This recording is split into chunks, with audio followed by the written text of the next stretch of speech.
These armored cars we are seeing here were locally fabricated by the Biafran engineers during the war.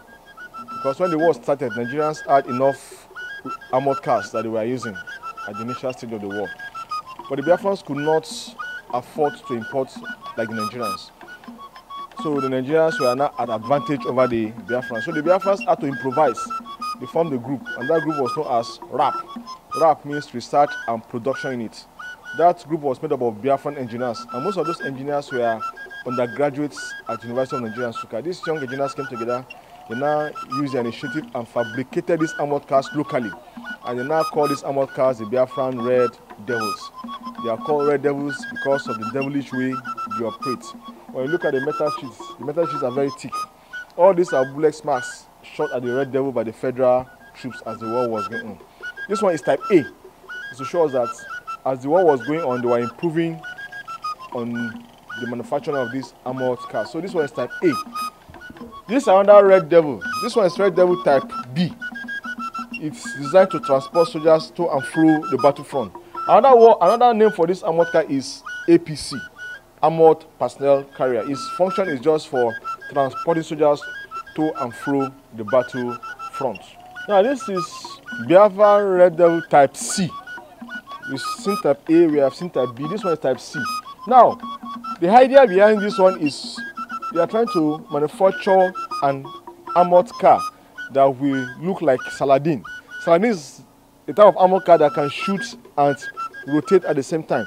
So that's why they now made this thing we are seeing on top, so that it could rotate. But this one they made could not rotate. They could not achieve their objective. So they now made another attempt at the other one.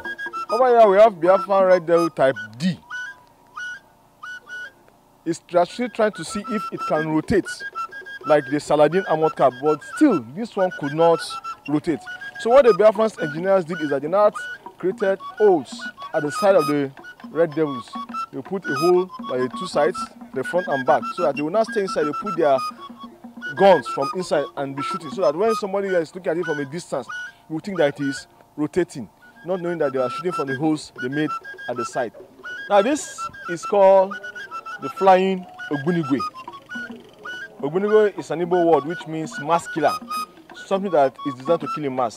In other words, you can call this a locally made artillery gun, because artillery guns are designed to kill in mass, or some people call them weapons of mass destruction.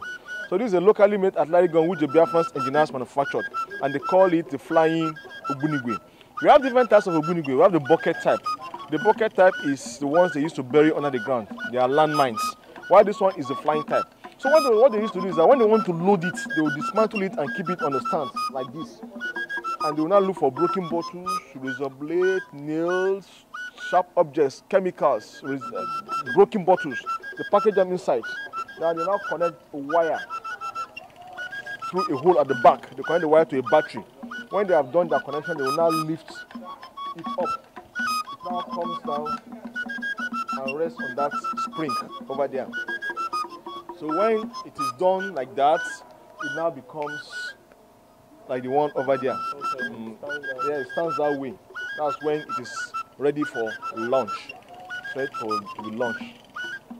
And so by the time you now put the wires in the battery together, the package side moves out. Whatever it lands, it destroys in mass. So coming to this place tells you that our fathers did stuff like this with less resources at their disposal. So with what we have now, with education, technology, we can go far. It helps make my mind at least get to work.